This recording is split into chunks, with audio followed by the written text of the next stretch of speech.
Good morning. These savage terrorist attacks in Tunisia, Kuwait and France yesterday are a brutal and tragic reminder of the threat we face around the world from these evil terrorists.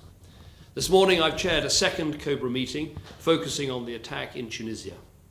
I will ensure we do all we can to help those affected and to protect people from this terrorist threat. Our thoughts and prayers are with the loved ones of those who were killed or injured in the attack. We're working with the Tunisian authorities to identify a final number on the British casualties, but I'm afraid that the British public need to be prepared for the fact that many of those killed were British. We are working hard to help those in Tunisia. We have a consular team on the ground in Sousse helping those there.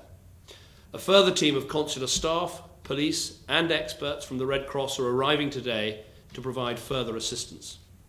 And we're working with the travel operators to establish if there's anything more we can do to assist them.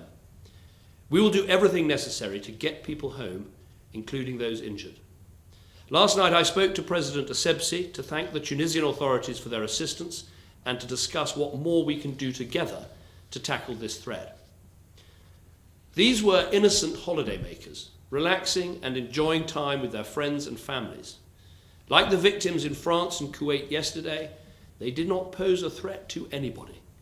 These terrorists murdered them because the terrorists oppose people and countries who stand for peace, tolerance and democracy, wherever they are in the world.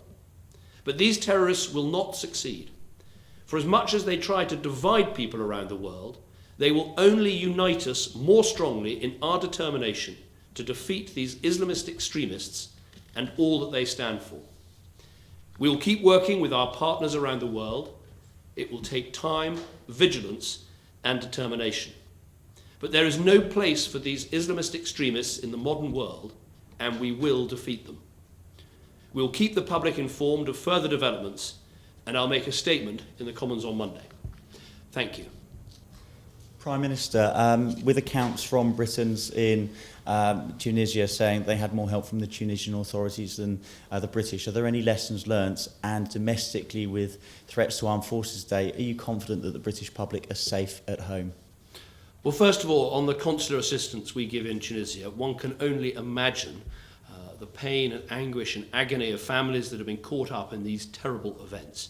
We have a team on the ground in Sousse. They're working hard. I've been speaking with them on a video link this morning, and we'll be getting further a full deployment team arriving later today to give even more help to the families, and we'll do whatever it takes to help them. On the issue of Armed Forces Day, I mean, let's be clear, there's no doubt we face a very severe threat in our country, and we have done for many months and many years, and the level of the threat is identified independently of government and published in the proper way. But today is about paying tribute to our armed forces and their families who do so much to keep us safe. And we should proceed with those events. Of course, there will be heightened security at those events and indeed, of course, at other commemorations that are taking place and celebrations taking place today. But the most important thing is to carry on thanking our armed forces for the work that they do, knowing that in our country we face a severe terrorist threat.